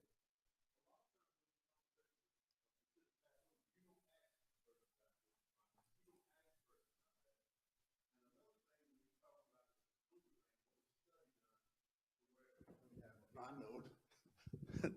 know. There was a study done, and I remember this coming up, that people are driven by 9 and 5. What I mean by that is, if you notice when you go into these stores, your prices either end with a 9 or a 5. And for some reason it triggers oh, I'm getting a deal, and you're not really getting a deal. You really look at it, they could get up there and drop it to a 9 instead of saying, okay, it would be 50, $49.99. Oh, that's $49.99. No, that's $50. You see what I'm saying? That's $9.95. No, that's basically $10. So people tend to, when they see those prices, it triggers something. So it makes them think, oh, I'm getting a deal, when in actuality, you're not, because they just rounded that number, or they took it to a 5 or a 9. And we tend to, just like she was saying, we're consumer driven, and being consumer driven, that number right there, for some reason, triggers something to make people think, and they go overspend when they actually could have looked, got back and said, oh, wait a minute, I'm not getting the deal that I thought I'm getting. Now, everybody don't do it, but the vast majority of people see stuff like that, and that triggers them to think they're getting a deal on something. So then we're hoarding. We got all this stuff, and we're overspending. Look, there's been times that I've gotten up there myself and think, okay, I need this, or I'm getting a deal on this, and then, if you let me stand there long enough, you let me walk through the store long enough, I put it back on the shelf. But then there's that time that I'll get up there and I'm like, no, I need this, I'm gonna take it, and I go home with it. But then later on down the road, I'm looking, why did I spend that? So, that stuff like that is things we are gonna have to get ourselves out of that mindset, change the culture on, in order to be able to discuss these things with people. Like you said, you got a realtor here. You got several realtors. You got your wife being an attorney. We have a plethora of knowledge in this church that we do not access because we don't ask the questions. We don't get up past the taboo of saying things about, look, I need help, whether it's mental help, whether it's physical help, whether it's financial help, learning to do those things. We have to get past that in order to access the things that we have. So that's all I got to say. In closing, I got two last points since the First Lady brought this up earlier. Another thing in the questions, when I was asking people, now that you know what you know, what would you have done differently as far as your finances are concerned? And one, I have a cousin down in South Carolina. I think he's on his second retirement. And he said he wished he knew more and understood about the taxes, because I'm gonna tell you something now, and that's another one that will blow you away. In that number I gave you in saying, if you have 40,000 that you making, I went into an account and got a little bit of money, and that woman told me, sir, we are taking 20% off the top. So that 400,000 is no longer 400,000, it's minus that 20%. And the last thing I have to say, she asked the question about, well, how do you kind of like direct yourself into savings? It's kind of like an individual thing, but what I can recommend is that it's done with one little step at a time. It's not something big or significant. Like I said, it's a process that I can't remember how long it took me, but I know it was at least 4 or 5 years that I had to totally focus on what I was doing, how I was doing it. And then once I saw the light and recovered, it started going totally, fast for me, because you lock in your behavior, you kind of understand what you can do and you can't do. And the last thing I'm gonna say, you have to learn how to tell people no.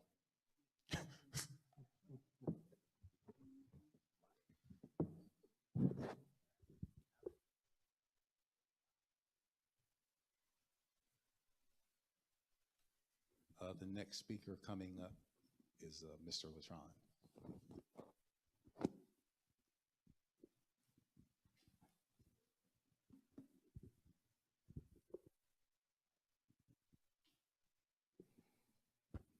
Thank you, Brother Greg. And just want to reiterate for everybody, the consumer environment that we're living in now is designed to prey on us, as consumers. All of the information that Brother Greg gave in regards to budgeting, being able to watch your expenses, being able to understand how much you're making, and being able to keep track of your money.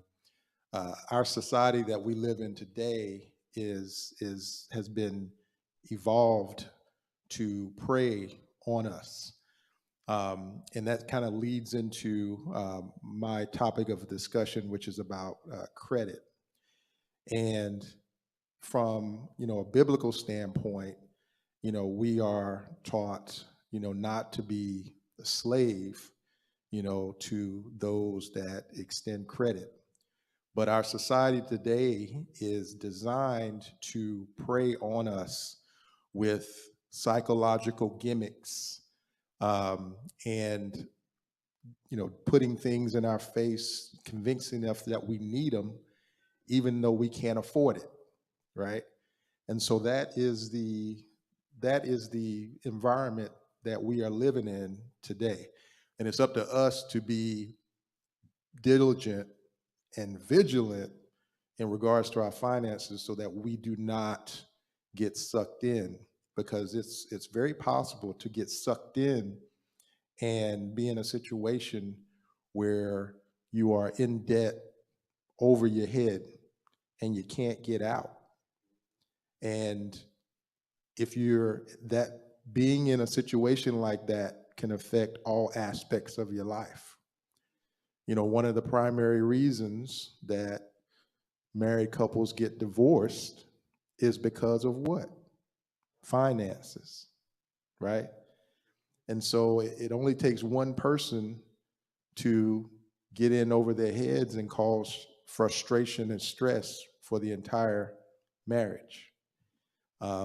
Same thing with, other family members and things like that, So even though the topic I'm going to discuss is about credit, there's a smart way to use credit. But if you can avoid it and use it smartly, then that would be the best outcome. I think I told this story once before, and I'll kind of paraphrase it a little bit. My wife and I, we went to some counselors that taught the Dave Ramsey Financial Peace.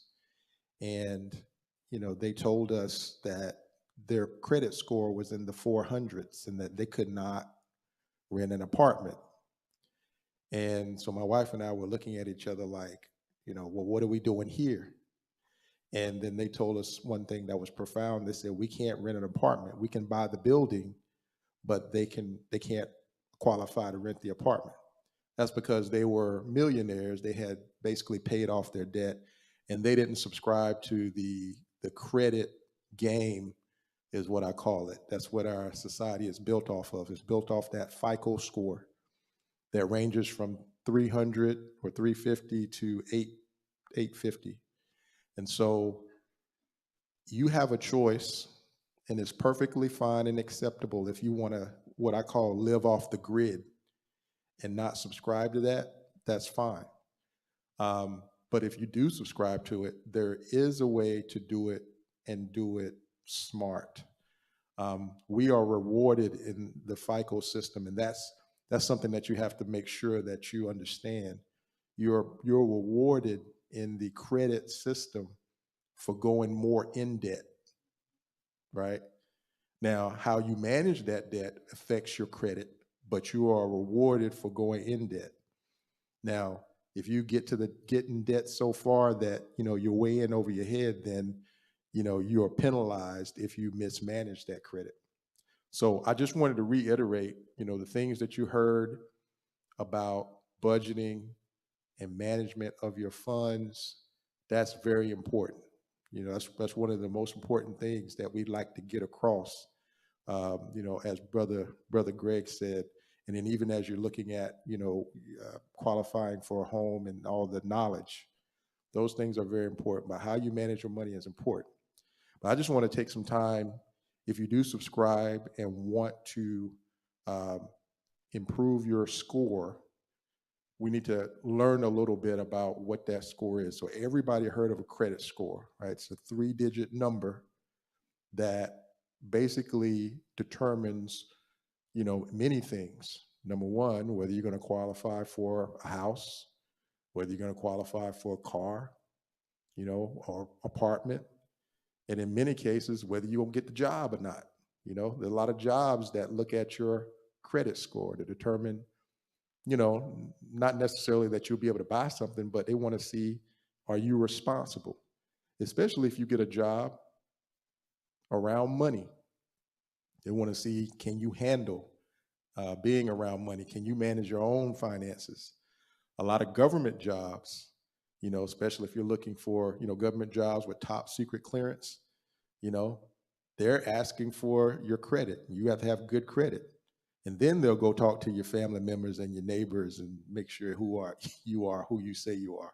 And they want to know everything about you. But your credit score is definitely one thing that they're going to look at. So we want to talk about the credit score. And if we go to the next slide.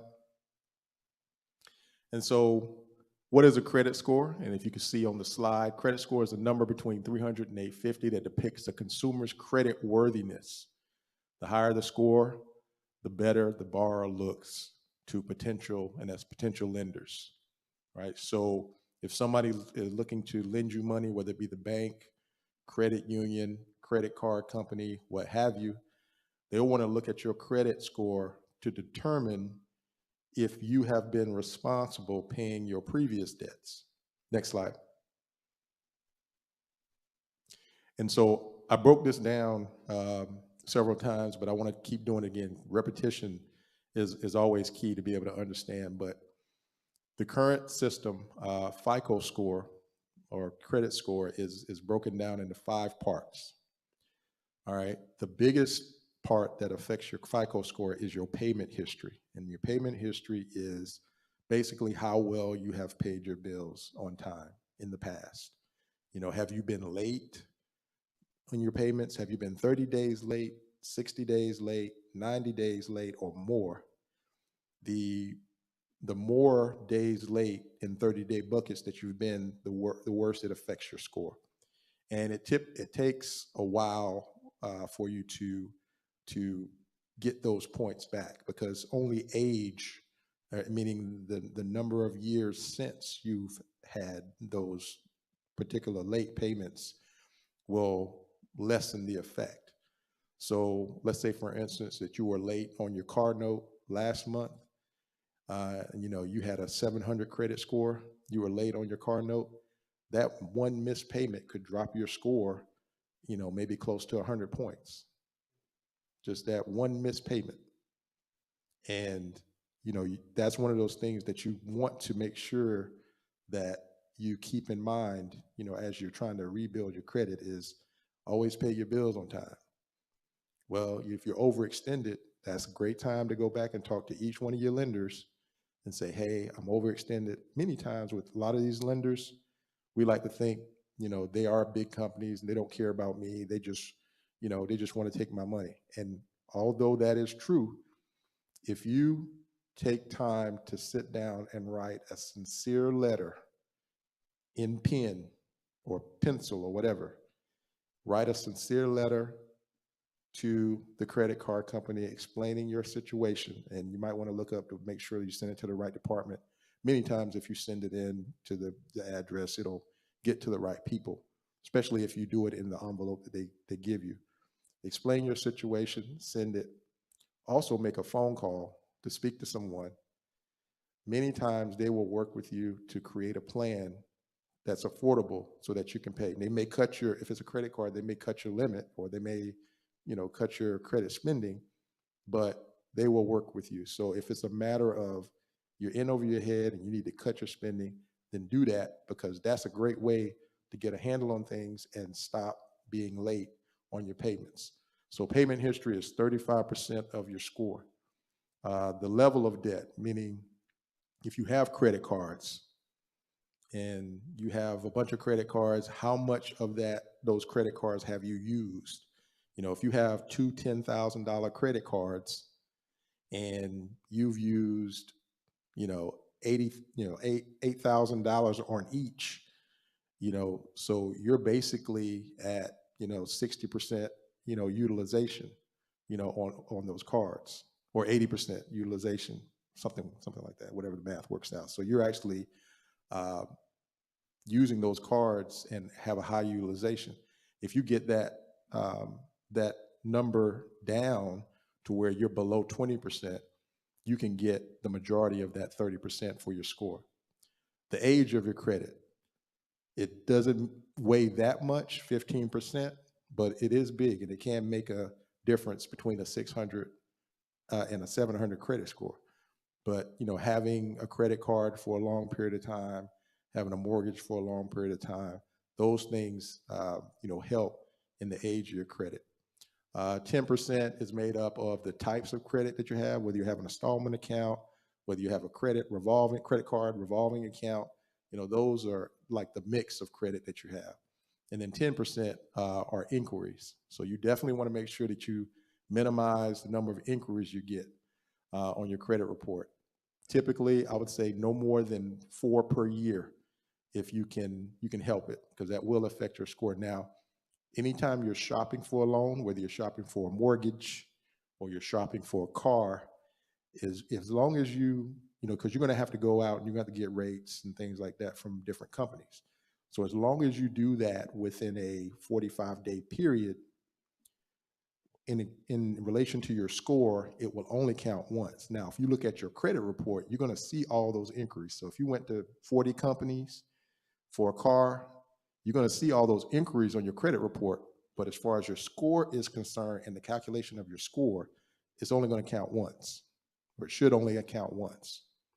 So making sure that you only have, 4 inquiries, and many times the lenders, they can, they have algorithms too that can figure that out. Next slide. All right, so consumer credit. So basically, as I mentioned, the FICO score was developed in 1956. It stands for the Fair Isaac Corporation. It was designed originally to determine credit worthiness for grocery store, and then eventually it got bigger and bigger, and then eventually started being used nationally. The VantageScore is relatively new. It's another what they call algorithm for computing your score. And basically, you ever wonder how whenever you go to one place, you go to Credit Karma. How many people got Credit Karma? I think mostly everybody got Credit Karma, or MyFICO. That's another app. But when you go to one app, it says your Equifax, TransUnion, Experian is one score. But then you go to another app, it may say something totally different. Then you go to the bank pulls your credit score, the bank shows something totally different. And then you may go to, car shop or whatever, or an auto loan dealer, and then they'll pull your credit and say it was something totally different. The reason that your scores are different is because of the algorithm that they use. Now, FICO has multiple. They go from like FICO 4, FICO 5, FICO 8, which is, I think, one of the most commonly used now. And then there's FICO 10, FICO 9, and then there's FICO 10 and FICO 10T that was just approved for use in the major lending space. So FICO 10T is another algorithm that looks at your past 24 months of credit history to determine what your score is. So I said all to say, and I think Vantage 4 is out now and was just recently approved. So I said all that to say, that's the reason why you'll see your score fluctuate. Now, even with a lender, like a bank, the bank, they will use one of these algorithms, but then on top of that, they have their own things, their own criteria that will affect the score even more.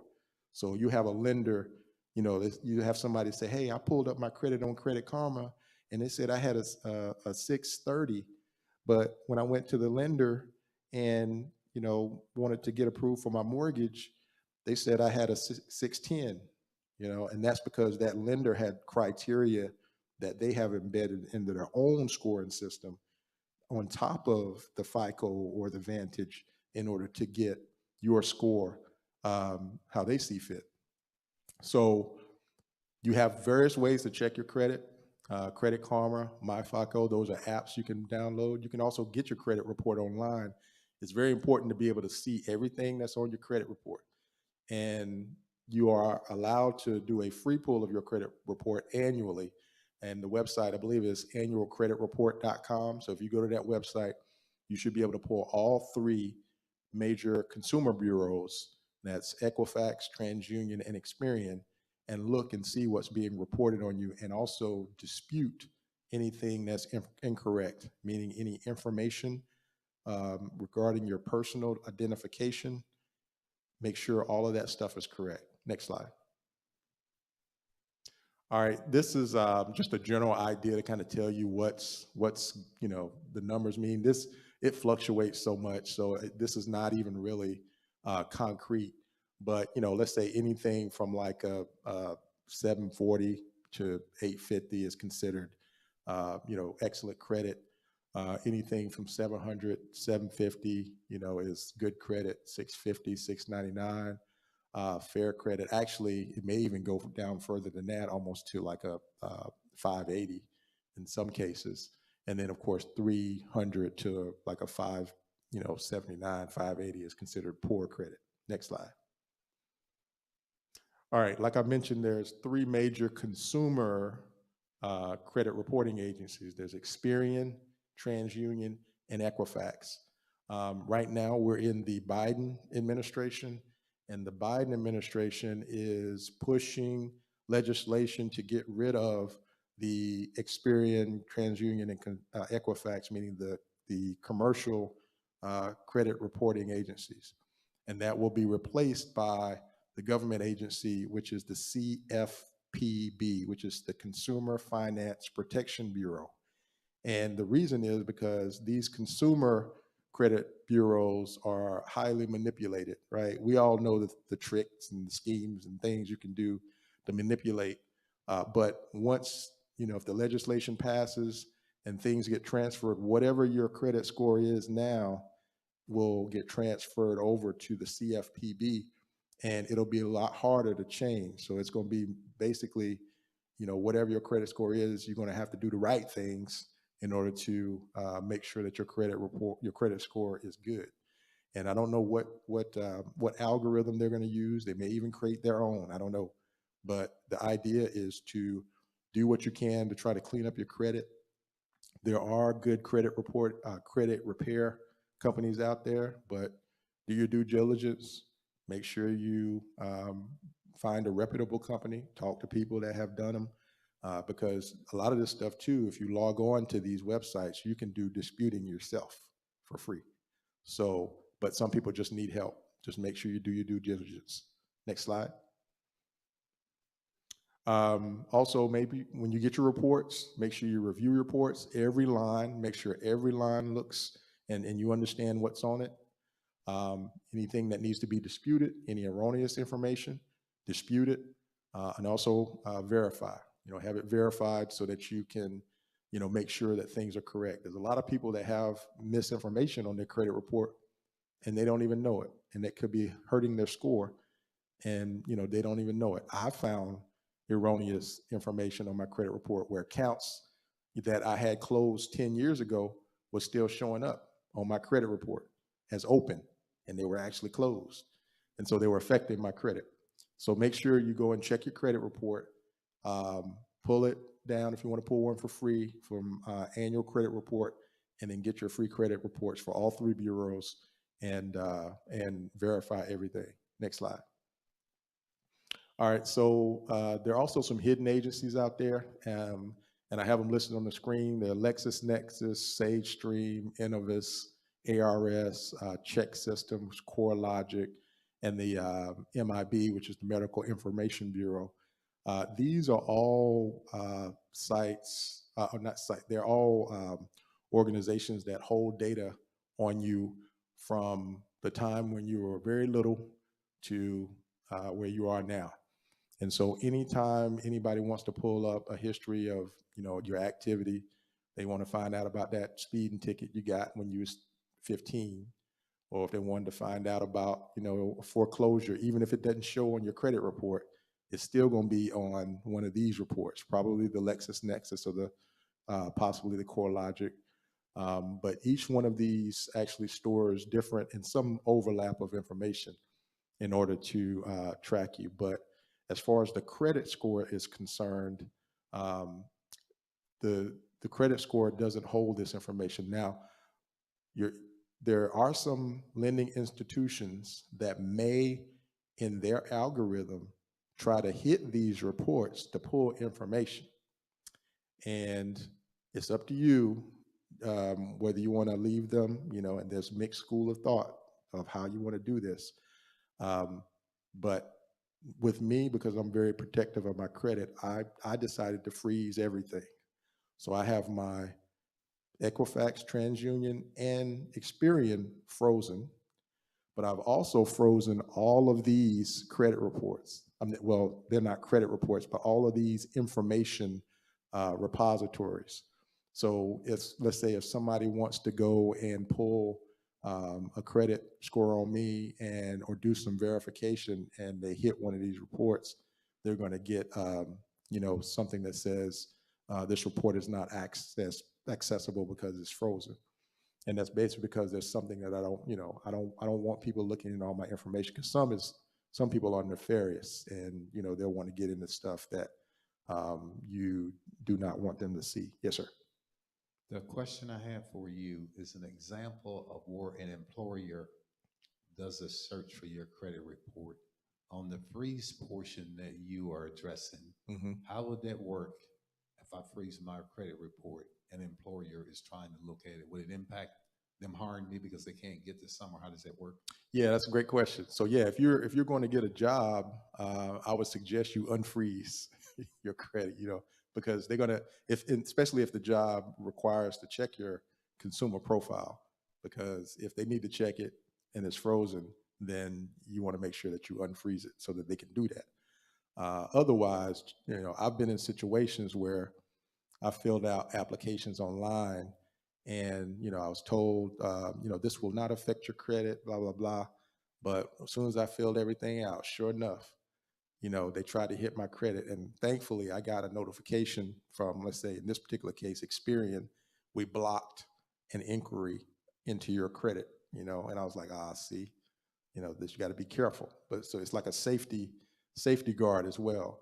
I know that many of these reports too, I've been in situations where I was able to, they did a check on me for a line of credit, and the application stopped and said, we were not able to verify your military status. And that's because I had my LexisNexis report frozen. Now, I was not in the military, but they were not able to validate. So all that meant was they still gave me the line of credit. I just had to sign a piece of paper saying I was never in active duty, and it was, it was fine. Yes, sir.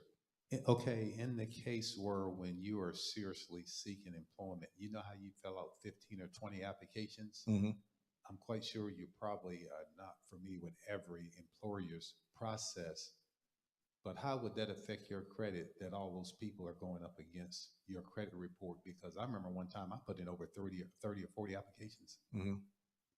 Yeah. And I think many, and I'm not 100% sure of this, but I would be willing to guess, and I guess it depends on the organization too. But I would imagine that these individuals are probably doing more soft checks on your credit report versus a hard pull like a bank or whatever would do. Because you're right, that would be, that would hurt your score, if you're trying to get a job and, they're doing, all of these, credit checks on you. I'm not 100% sure of that, but I believe it's more of a soft check using your information to see, okay, where you sit, But if somebody is evaluating whether to give you money, then that could be, that would more likely be a hard pull of your credit. And so, but yeah, that's a good question. And there are many companies out there that are offering more of a soft check. And typically what they'll do is they'll take things like your full legal name, your address, your birth date, maybe your hometown or whatever, and they'll feed that into, you know, databases like this to verify that you are who you say you are, and then also get information on accounts that you've had in the past. And using that information just from a soft pull, they can formulate a score for you. That's how these applications like Credit Karma and My FICO work, because it's more of a soft pull of your credit versus a hard inquiry on your credit report. That's a good question. Next slide. Oh, yes. How do you freeze all of those? Oh, can you go back? Yeah, so each one of them have their own process, but it's basically the same. You can go to the websites of each of these and create an account or log on, you know, some verification information. Most of them you can do online, and that's a good question too. All right, for TransUnion, Equifax, and Experian, if you log on to their website, create an account, log on, you can freeze and unfreeze instantly. It's instant, right? I had to do it the other day, you know, trying to, you know, refinance a vehicle. So they wanted to pull my credit. I had it frozen. I got a notification that it was blocked. So I went in, I unfroze it. I said, try again. They did it, and I froze it back, right? So those are instant. With these, takes about 30 days. So once you make the request, typically, 30 days or less, it could be less. They'll send you a letter verifying that it's been frozen. You initiate it online, and they'll send you a letter verifying that it was frozen, and then you're good to go. Now, it's not as easy to unfreeze. So saying you have to go through the same process. Go to the website, unfreeze it, and then you'll get a letter indicating that it was unfrozen. But I hadn't run any, other than the military thing. I mean, I was still giving the money, but it just made the process a little bit longer because they couldn't verify. And the little trick of the trade with the if you dispute something on your TransUnion, Equifax, or Experian is if you freeze these reports and you dispute something on your 3 major credit bureau reports, if they can't go back and verify on these reports, there's a time frame that they have to do that verification in. If they can't verify it, chances are good that it may be dropped off. But that's not always the case, so just keep that in mind. Next slide. And mortgage lenders, your credit is very important. Mortgage lenders check your credit. They want to make sure that you are credit worthy. Again, many mortgage lenders have their own algorithm. That's why you can go to one company, you'll have one score that this, you go to another company, it may be close, but it could be this, different number for different companies. But it's just one thing just to keep in mind, that every mortgage lender or lender has their own criteria that they add on top that could affect your score. So each lender has their own criteria that they use for determining what your score is. Next slide. And we don't have to go, so just go next slide. And that's pretty much it. Any questions, comments? So again, to reiterate, credit, we live in a credit society, that's kind of determined by your credit score. There's a way to use credit smart and not get in over your head, but utilizing concepts such as what was talked about in budgeting, managing your money, that will help you get to the point to where you can use credit. Because, if it's great, if you have a credit card, let's say you have an American Express card with a $20,000 limit, maybe it doesn't have to be 20, maybe it's $10,000. You have a family member in Chicago, they suddenly fall ill, and you need to get up there, having that credit card, being able to do that, and then you'll take care of it afterwards. Having access to money is good. And it also gives you that ability to, have an extra cushion if you need it. But you have to make sure you're disciplined enough to use it when you need it, and make sure you always put it back, because that can be an example of some sort of emergency fund. And if you get a situation where, you're out of a job, I mean, it could help, but just remember, that's high interest in many cases. So you don't want to live off of your credit card. You want to find something. Even if you have to go work at McDonald's or the grocery store, something, do what you have to do in order to get back on your feet and make sure that you take care of these cards and your debt. So was there anything else that we wanted to say, or? Yes, sir. The question I have for you is, do you know of any search vehicle in the case where when most people go to buy a vehicle, they obviously are in need of a vehicle and they probably call a ride with someone. And like the first lady was saying, you know, we're kind of like driven to like buy. And that's a good example. When you go to buy a car, you don't have a lot of time. And my question is that you know how they'll run your credit and they'll go, well, we check with lenders and we came back with this figure. Mm-hmm. Well, you and I both know that there's an average that if you have a score, let's say from 600 to 700, the average lender is, let's say, giving 15%. But if you have 700 or higher, another lender could be giving you 9%.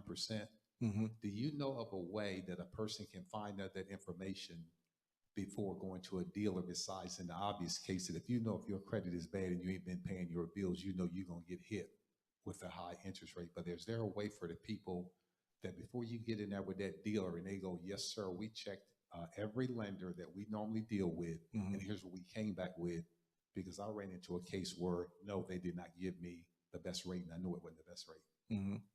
Yeah, well, the first advice I would tell you is to never go and seek financing from a dealer. That's a no-no, definitely, because they have these systems that'll go in, they'll go and run all these lenders through, and they'll, you know, that's not what you want to do. The best way, I think, to shop for a car, well, first, I would say first. Now, sometimes you know that may be your only option, but the best way to start with first is if you're a member of a bank or credit union for a long time, especially if you've been there for a long time, go talk to somebody there and tell them what you're looking to do and say, hey, I need a new car. What can I qualify for? That person will help you and also limit the number of inquiries on your credit report. The next thing you can do is, if you need to shop around, then go online and just, you know, do a search for individual companies. Now, you may have to ask, hey, will this run multiple on my credit report? And then depending on what they say, then you can decide whether you want to go with them.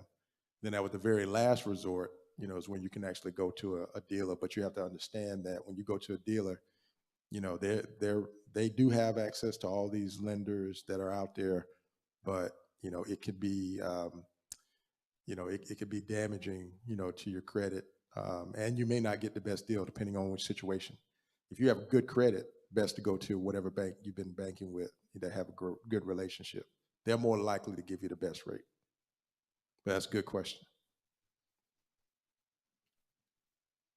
So for someone who doesn't have any credit, you know, that doesn't have a whole lot of credit card debt, but, you know, how can they go about establishing credit? Because I've run into a situation in helping a young man, he didn't have any credit. And because of that, he basically couldn't qualify for anything because he didn't have what they said, what they called, the term they used was trade line credit. So, you know, even though he had a strong job, had been on his job for several years, you know, he just didn't have credit card debt. Right. You know, how does someone like that begin going about? Because, you know, it kind of ties into what Brother Greg was talking about, you know, budgeting and things of that nature. You have to know what you have, that what you're able, after you've paid everything, what you have coming in and you take out your expenses, you have to kind of know what you have left to work with. Right. You know, how do you, I don't have a lot of credit card debt. Really, I don't. Right. You know, I'm kind of like still writing checks. You know, I'm that person, you know, but I do have the debit cards in which he's causing me to really rethink that, you know, because it is easy access to money. But for someone like myself who doesn't have a lot of credit card debt and it's just, you know, I guess maybe a preference for me, but, you know, if I were to go and try to do something, you know, how hard would it be? No, and that's good. So, and I'm glad you brought that up. So for young people, it's understood that they will not have a lot of credit. And one great way to help young people out, and I'm talking like people under 20, a great, or even, you know, in many cases under 25, great way to help them out and help them establish credit is if you are a parent and you do have a major credit card that you've had for some years and your credit is good. And your credit is good. I'll say it one more time. And your credit is good. You can add that kid or that young person as an authorized user on your credit card. You don't necessarily have to give them the card, but as them as an authorized user, and then your credit history becomes their credit history, right? But that's not what's called a primary trade line. That's an authorized user trade line. And banks are they're savvy to know the difference between the two. But they know if it's a young person, they don't have a lot of credit, so it could help them get a jump start. If you're older, then you're going to be looking at establishing primary trade lines. And so it's catch-22. You can't get credit if you don't have credit. If you don't have credit, you can't get credit, right? But one way you can do that is, let's say you want to get a credit card, you can get a secured credit card. You know, you may have to start with a $250 credit card or $200 credit card where you pay a minimum deposit. And then you use that and you make sure your bills are paid on time. And then what starts to happen, some cards will up your limit $50, $100 every so many months, so you paying on time. And then eventually, after seeing that, you can step up to a different tier of card. Like there's some cards out there that like $250, $300 that, you know, nobody's heard of. You may have to go with those. But then after that, you can go to the Capital One secured or the Discover IT or Discover It secured.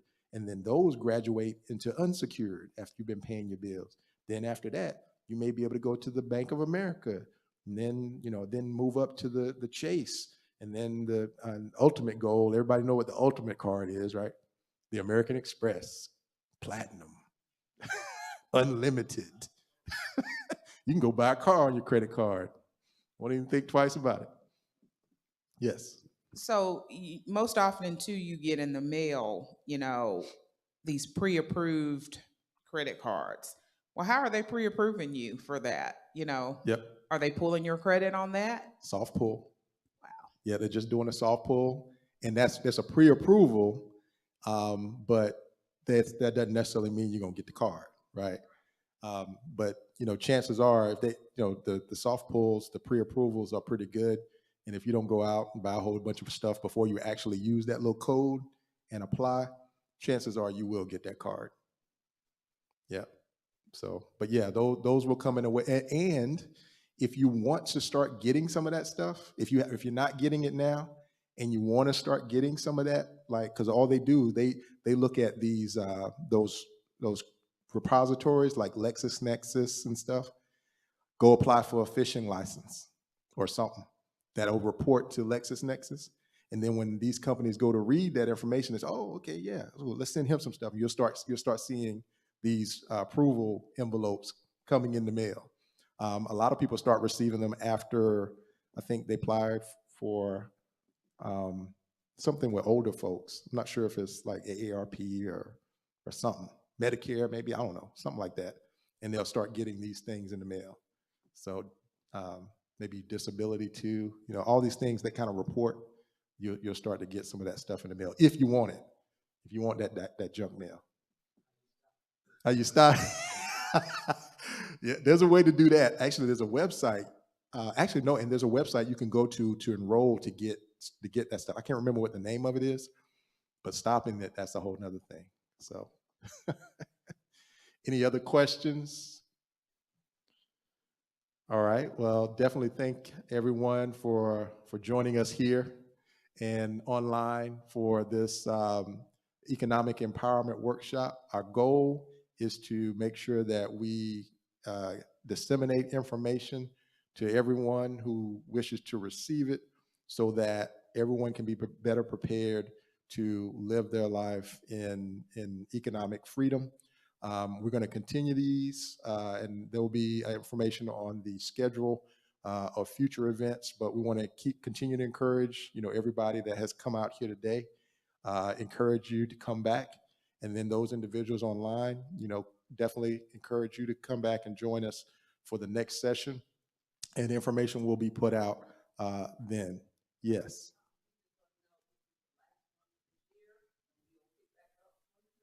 Yes.